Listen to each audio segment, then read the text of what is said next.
Welcome to the podcast. It starts with you, with me, Vic O'Farrell. I ask my guests, by understanding their own behaviours and personality style, what impact on their lives, both personally and professionally, has there been? What is it like to live and work with someone of your style? I mean, this is not about labelling people, putting people in boxes, or an excuse for bad behaviour. It's about recognising, understanding and respecting that we're all different. And what impact can you have on others by looking in the mirror? Because it starts with you. So I'm delighted to make a slight change to today's programme because I have got guests in the multiple form. Plural. Yes. I have got business partners, husband and wife, cohorts for, well, I think you said over 30 years in the form of indeed. Jon and Andrea. But rather than me introduce you, would you like to let our listeners and our viewers who watch it on YouTube know who you are, what you do, and in terms of personality, how you would describe your own styles? I think just how we start and introduce ourselves, they'll start guessing who we are in terms of personalities. So I'm Andrea. And I'm Jon. Husband and partner Jon. In April, so in what, 4 months' time, 5 months' time, we celebrate our 32nd wedding anniversary. We're very passionate about relationships, high performance, and trust. Those are I suppose, the tenets of what we do. Maybe not that order on, but Jon's, you'll figure out his personality type and he'll fill in the blanks or the detail on the things that I that I don't say. We're the co-founders of the 4 Habits Institute, where our focus is in working with leaders, teams, couples, communities, helping to develop the behaviors that build trusting relationships and achieve outstanding results together. You want to pick up so that I don't say everything? What else is there to introduce ourselves? So we met at business school back in the day, 30-something years ago. Yeah. The line is, Andrea came to the UK to get her master's, and she got her Mr. as well. That's the line. You see why that's his line.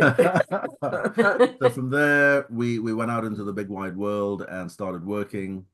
And in our second year of marriage, decided we met at business school, we've got the skills to run a business, we've been out there, we've worked, we know each other, we love each other. Why don't we set up a business together? How hard can it be? Famous last words. 3 months. So all it took, 3 months, the wheels started coming off big time. And as we were sharing with Vicky just before the call went on, the reason why the wheels started coming off was because I knew how to do everything right, and Andrea just had some funny ideas. So now we can tell you what our personality profiles are. Yep, you can tell just from that. I knew how to do everything right, and I insisted it being my way. It's very much what we call the beam in our language: compliance and dominance. I don't see the dominance myself. I think I'm quite docile. Yes, yeah, right. No, not really. So we both have we're very strong in the red, in the dominant, and that's where we had the clashing a lot because we're diametric opposites with the other two. Jon is very much about attention to detail. You know, we have the compliance people to thank for quality, well engineered stuff that works, and the complete opposite. Yellow, influential, inspirational, big ideas. Once I've cracked the idea, I'm done. I'm bored. I'm ready to move on, and that can be very frustrating to those in the blue. I'm going to also blame my background a little bit because this is all part of our introduction. From business school, I went into investment banking, and I worked on the trading floor for a while. And in that environment, this is going back to the early 90s, it was not a pleasant place to be from a lifestyle perspective. So if you think back to, if you've seen any of the movies of Wall Street or The Wolf of Wall Street, even worse, it's a pretty horrible environment. And it was back then. Back then, I left the industry for a while and went back in, and the industry had changed. It was on its head. I mean, in the early days, my recollection of that industry was you price a deal going to a client and you're holding your cards to your chest and you're going, look, let's see if we can rip their eyes out. That's really how it was. And when I went back in a few years later, it was like, open book to the clients, and this is my pricing, does that work for you? It's like, what is this space? But in the early days where I guess kind of grew up, a lot of my formative work experience was, show me the money or get out of my face. And that was the environment that I grew up in. So I kind of brought that to our relationship, and that didn't work so well. That didn't quite work. And we didn't, the thing is, we didn't understand our own strengths. Yeah. So they were unrecognized, definitely unappreciated, and out of balance, because, you know, the thing that irritates the most is your strength, not realizing the impact it's having on the other person. And we spent a lot of time trying to change each other to be like ourselves. And that was exhausting and really on a hiding to both nothing. strong on dominance. So both saying, my way is the right way. Come to my side, my please. way or the highway. It just didn't work like that. So we were a dysfunctional team of two, but suddenly everything depended on us getting it right. Our business, our income, our marriage. And because of the faith that we share, we had to stare the possibility of divorce in the face, but we really wanted to try every other option before going there. And we came across some material, which was a personality profile similar to DISC, that helped us understand our own strengths, how we were grating against each other, and how we needed to mutually adjust to recognize the strength the other person was bringing and to really do team well. And the thing is, we have such complementary skills that when we got it together, we went on to run that business 10 years successfully until life took us in different directions. And 7 years ago, here we are again, running the 4 Habits Institute together. Not separate direction as a couple, just different career paths. And then back together again. Just quickly as you're sharing that, I'm sorry, I'm conscious that we're dominating the conversation there, Vicky. Carry on. But just as you were sharing, what it made me realize is, not now, I've realized this before, but it was less about me understanding my strengths. It was more about me understanding that I had weaknesses. It may surprise you to hear I thought I was perfect, but I couldn't see my weaknesses. I knew my strengths, there was no question about them, but I couldn't see my weaknesses. I could just see strengths. There was some serious blind spots. And for me, what brought it alive is when we started running this business together and realized that actually if we couldn't work things out with the staff, the team that we were building, we'd have employee turnover, and that was very expensive. I'm like, oh, we need some people skills here. And I realized back then I didn't have them. For me, as I said, the environment was, if you're not performing, get out of my face. We'll replace you with somebody else. So that's really where my journey for understanding the people side of things, the in this language here, what is it? The influence and steadiness and steadiness side of things. That's really where I had to go to work to build those skills, to build those strengths, to get on better with the people around me. And that saved the business, but also saved our relationship and helped us work together for the last 30 odd years. Yeah. And that's where we complemented each other really well, because you brought the attention to detail and so on, and I brought the other side, the people side and the strategic side. Absolutely. And the sort of stuff I would have poo-pooed back in the day, I now realize this stuff is really valuable. Yeah. Brings some real results. And that sets us on this journey to learn more about relationships in general for our own sake, but to share it with everybody that it would give us an audience, because we figured with all that we had experienced professionally in banking and management consultants, degrees, you know, both of us with degrees from Oxford as postgraduate degrees, how is it that we didn't understand this?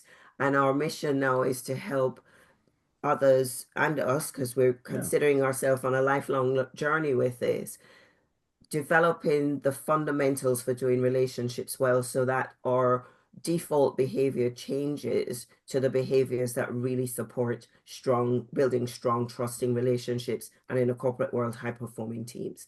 But I think we should pause there and give you a chance to ask another question. But this is great. This is, valuable stuff. And it's, I've only done one other podcast with a couple, not a married couple, but a business couple that have just come together to ask them what it means, because you're absolutely right. And I think before I even did all of this, which was nearly 15 years ago, but actually me and my husband, before we got married, we did split up for a short period of time because we didn't understand each other, and because we wound each other up, because as husband and wife, we are very similar, very yellow, but as business partners, he is the polar opposite to me and becomes very blue. Okay. I slip more over into the red. So basically it's like you say, my way or the highway, and it ended up being the highway for us. But now And when I watched your TED talk, your TED talk is wonderful, and we'll make sure, listeners, that it's in the show notes so that you can go and watch it or listen to it, because thank you. It's wonderfully powerful. And I would like you to talk through your 4 habits in a moment. It's when you talk about if couples say they don't have arguments, then they're lying. Yeah. But it's not just couples. It's if you're in business and you don't have challenges, let's not call them arguments, let's call them challenges, then you're not growing. You're staying still. You need to challenge each other, but you need to do it in a psychologically safe space where you feel like I can challenge what you're saying without feeling or fear of retribution. So talk us through your 4 habits. At the same time, no, and then we'll come back on to the next one. So talk me through your 4 Habits Institute. Yeah, so the 4 habits really is the crystallization of the work that we were doing for, at that time, up to 25 years before that. And when we had the chance to do the TEDx talk, we were forced to distill all the conversations we'd had with thousands of couples and individuals and professionals. We had to, the research that we'd done, our background is in management studies. We brought team dynamics into it, relationship therapy into it, psychology into it. We had to distill all of that into what was it that we really noticed.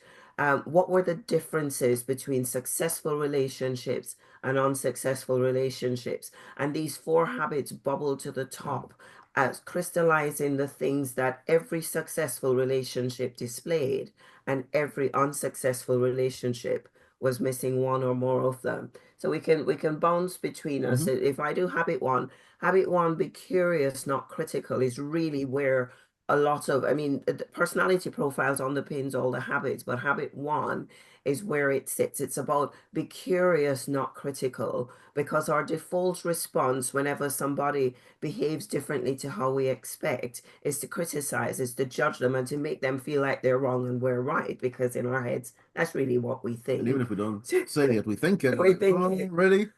So habit 1. Sorry, did that just come over on my facial expression? I didn't mean my thoughts to come out.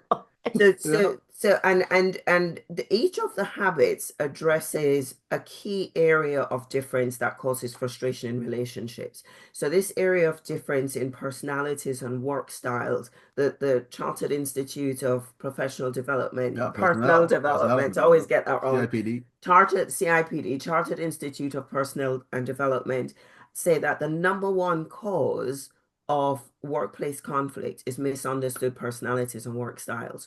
And the whole point of habit 1 is becoming more curious about, in the face of difference, to understand what makes them tick, what are the strengths that they're bringing that are clearly in our blind side, because sometimes they're not even on our radar and we think their behavior is strange. How can I become more curious in that moment rather than critical, so we can bring all the strengths together? And simple, Paul, is rather than saying you silly so-and-so, I would never have thought of doing it like that. Help me understand why you did that. Why did you approach it like that? And if you can adopt that approach, that's much better for the relationship than telling them why I'm right and you're wrong, like I tried to do. In one way or the other, even through body language, we can do it. And if we don't get that bit right, we end up in habit 2 territory. And habit 2 is be careful, not crushing. And that really is about handling conflict well. Conflict is going to happen. I mean, Vic, you just said it yourself. People working together in business and relationships, whatever, at some point, you're going to think differently about things. And if you think differently about it and you don't have a conversation about it, somebody's going to get frustrated. So when you have the conversation, if you don't handle that bit well, the wheels can come off quickly. So habit 2 is be careful, not crushing. The conflict will happen. It's inevitable. When it happens, it's how you handle the conflict that makes all the difference. Handle it well, you can actually strengthen the relationship. Handle it badly, the wheels come off very quickly. You said you did something that I didn't like. I respond badly to the way you've done that, and now you respond badly to the way I've responded, and the whole thing, before you know it, the wheels are off. And how did that happen so quickly? Things can spiral. So it's handling that conflict carefully that makes all the difference. That's habit 2. And the great thing with the habits, and we call them habits on purpose, because firstly, at just a high level, it gives clarity and accountability for the behavior you're expecting. Be curious, not critical. Be careful, not crushing, and so on. But underneath each of those, there are tools and techniques that we unpack to help people get it, to create a change in mindset, and then have clear behaviors to then follow through on. So these new behaviors then become the habits to replace our default habit, which unintentionally we're damaging relationships left, right, and center, not knowing it. So habit 3, ask, don't assume, goes even deeper. It addresses deep-seated issues like our values, our biases, the beliefs that we hold, and how those impose expectations on other people. We think this is the right way to be. This is the right way to show respect. This is what you need to do for me to feel like I can trust you. And that can differ based on your family of origin, based on your culture, based on your nationality, based on your life experience. And these are the things that, as a couple in particular, it's easier to shove things under the carpet than to discuss it, because it goes deep and it can make us feel vulnerable. Things like different values around money, or parenting styles, or how you deal with the in-laws, things that can be tricky to discuss, but absolutely you need to ask rather than assume, because imposing your expectations will just break trust, create disrespect, and really cripple the relationship. And the funny thing with values is we kind of tend to assume that our values are the right values. Or maybe it's just exactly. me. Yeah, if something's important to me, then it's got to be important to everybody else, right? And if it's not important to me, well, why would it be important to anybody else? That's kind of how we think. Right? Again, I don't think it's just me. So really, habit 3 is about identifying what's important to me, what's important to you, and then let's help set boundaries for both of us. Yeah. So everybody has a sensible experience from this. And then habit 4, which is connect before you correct, really is in the land of how do you, on purpose, build connection into the relationship? How do you, most of us, certainly in British culture, default to criticism, and we think it's funny and correcting, and just words can come out like that. We tend not to spend a whole lot of time on purpose building that warmth, injecting warmth into the relationship. There's another concept we talk about of emotional bank accounts, but this is all about making deposits into that relationship to build warmth. It's communicating value and appreciation on purpose. We very easily tell people what they need to improve or what they didn't do well, and very rarely tell people why we value them and how amazing we think they are just for the person they are, not for what they've done.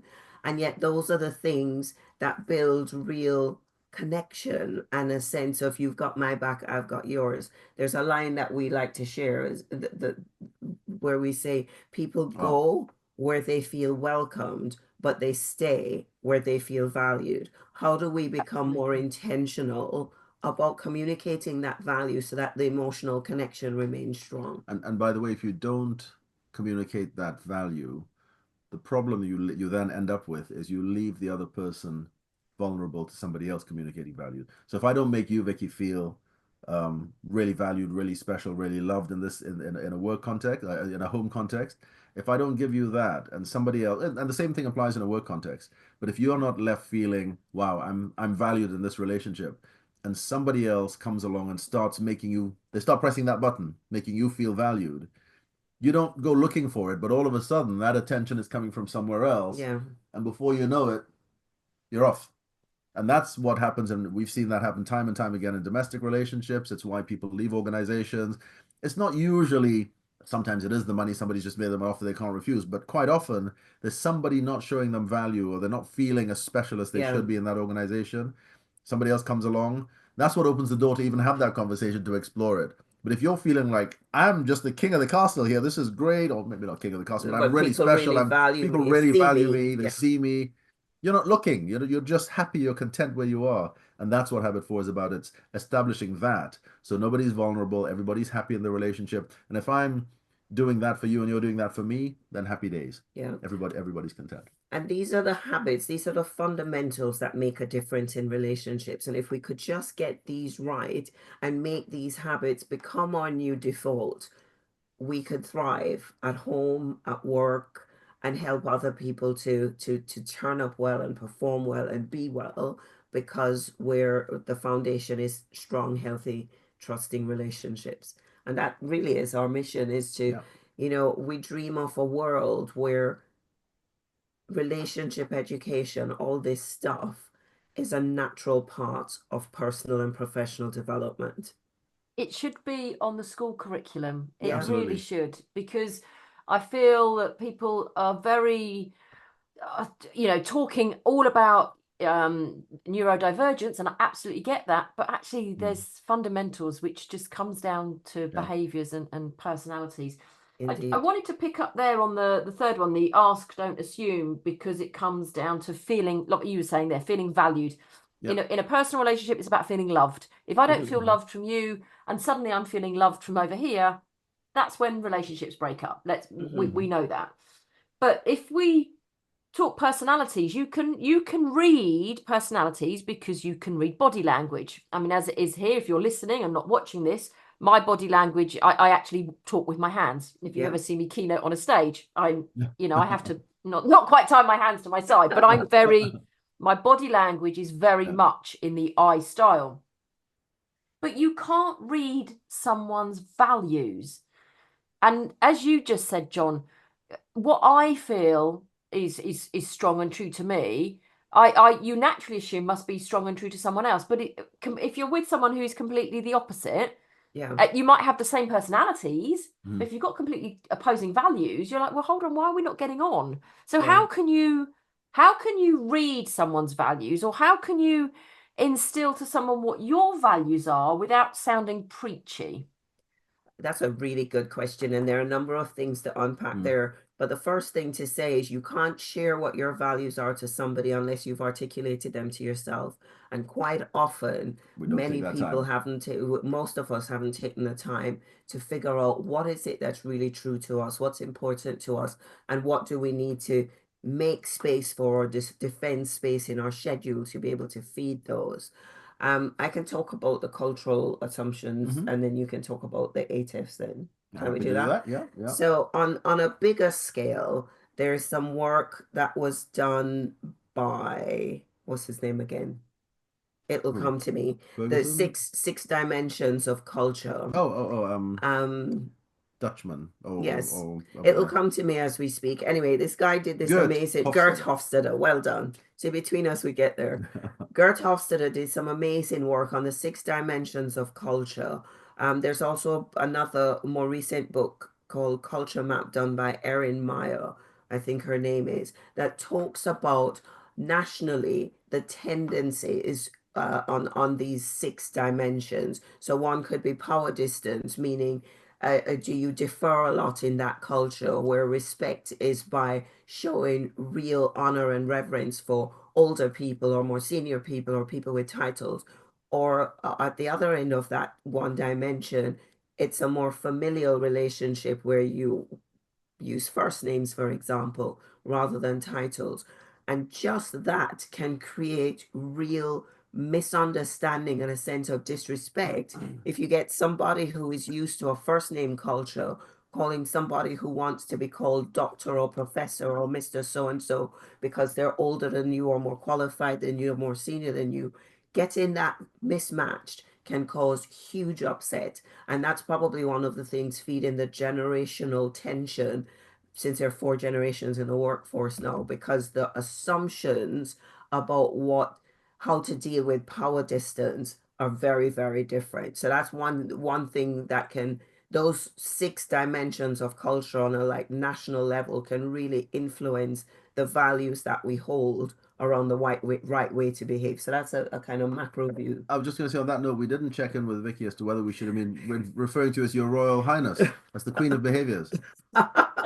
Didn't check in on that one.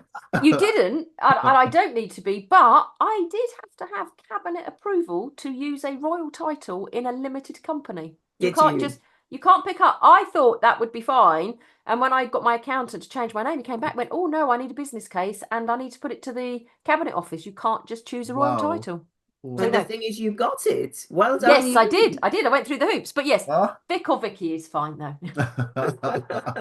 So that's there's 6 different dimensions that they talk about, whether we're long term or short term, etc., etc. So that's one set of bigger influences on our values. But there's a framework that we like to use to help unpack personal values. Well, the framework is simple because I'll back up a little bit as well. We talk about, to get things right in that context, you need to make some asks, some big asks. And these are not necessarily easy conversations to have. Some of them are courageous conversations, but in a work setting, you need to make a big ask of your boss and your colleagues.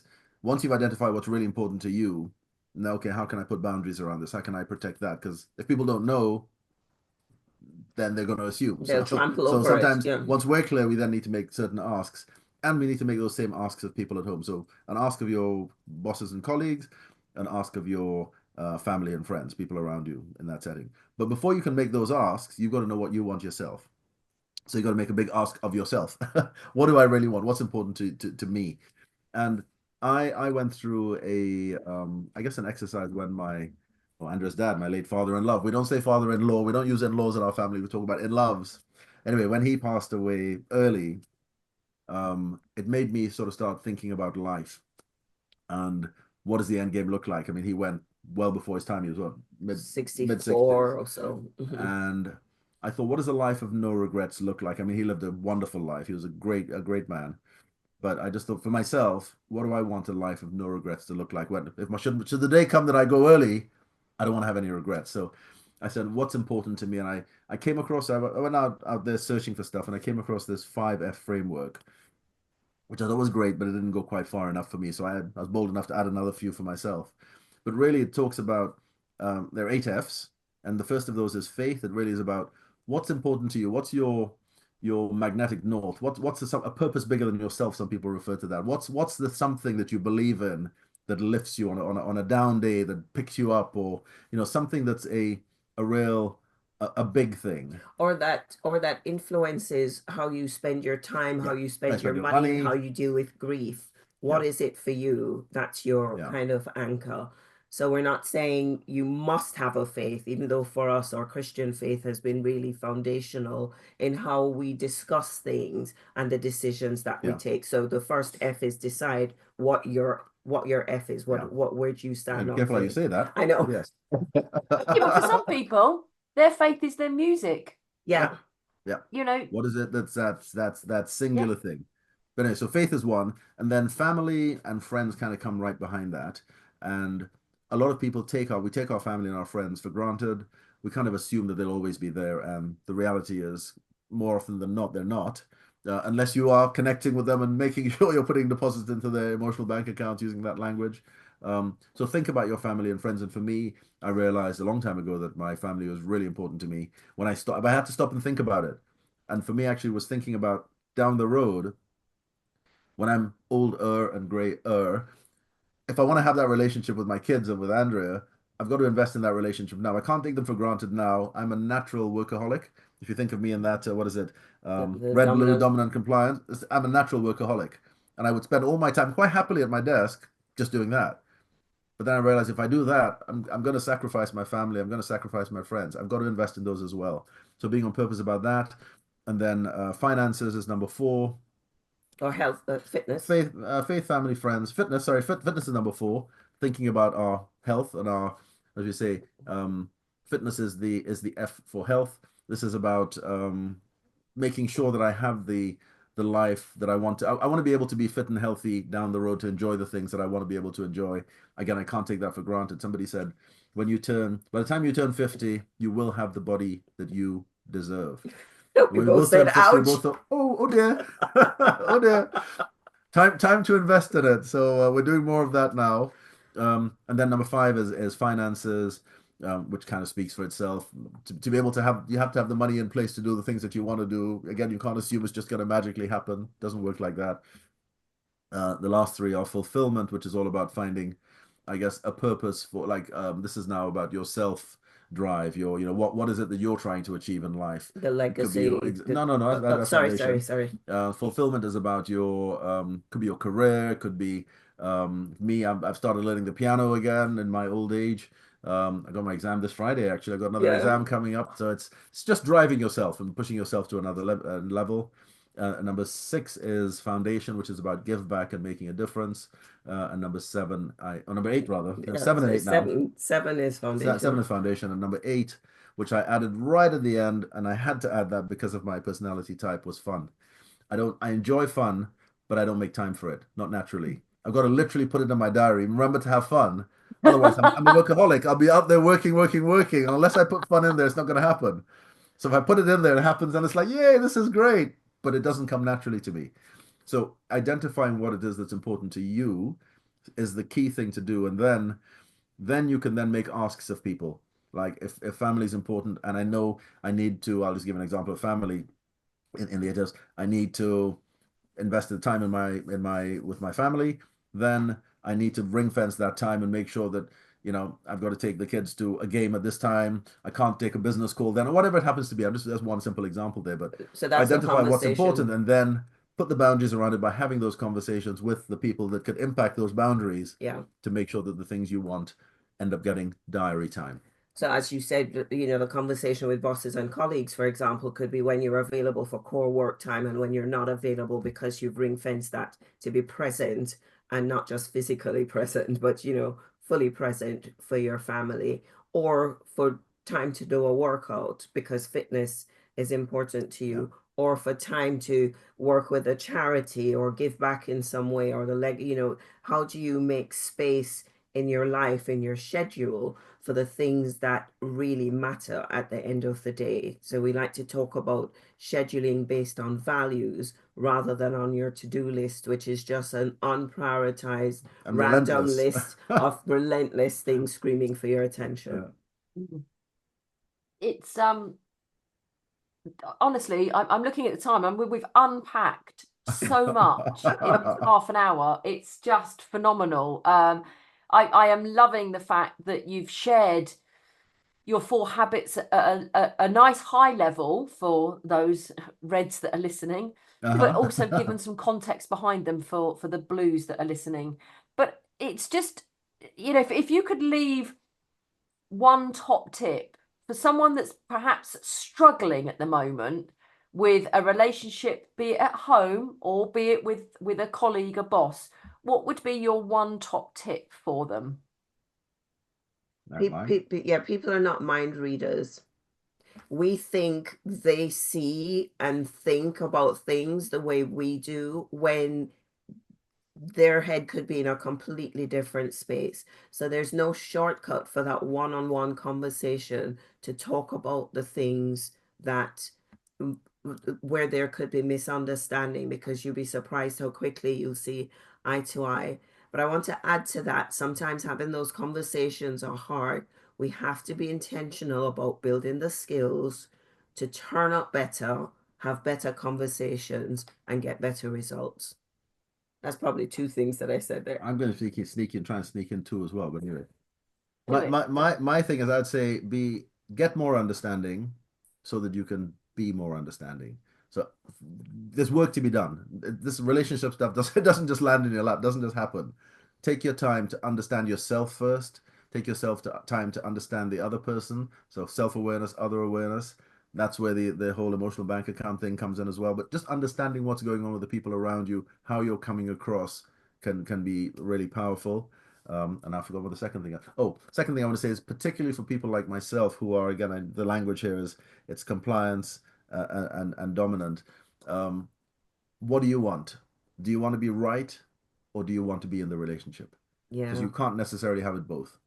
Yeah. So what do you want? If you're hell bent on being right and being right all the time, if you're always winning, where does that leave the other person? Always losing, not a great place for them. So think about that. Do you want to be right, or do you want to be in the relationship and hold back on the being right all the time? Yeah. You're more likely to stay in the relationship if you did that. Grace and kindness. Grace and kindness. That's what we would say. Yeah, when we talk about different personalities, we talk about giving people space and grace to be who they are and to be on their journey of self-development, because none of us is the finished article. So space and grace as well. Yeah. And that is a really powerful line that I would like our listeners and our watchers to ponder on. Look in the mirror. Do you want to be right or in the relationship? And are you giving space and grace to those around you?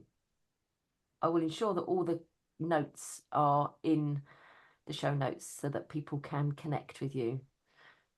Jon and Andrea, the 4 Habits Institute, thank you so much for giving me your time today and being on this podcast. It starts with you. It's been our pleasure. Thank you for having us. Thanks for having us, Vicky. Good to reconnect after all these years. Yeah. Thanks to the power of LinkedIn. Indeed. How has this conversation had an impact on you? What have you learnt? What will you do differently? Do leave a review on Apple or Spotify on It Starts With You podcast. And also leave a comment down below. Do also then connect with me on social media. I'm on Instagram, Facebook and LinkedIn. And why not even join the Facebook group It Starts With You and keep the learning ongoing. Thank you for listening.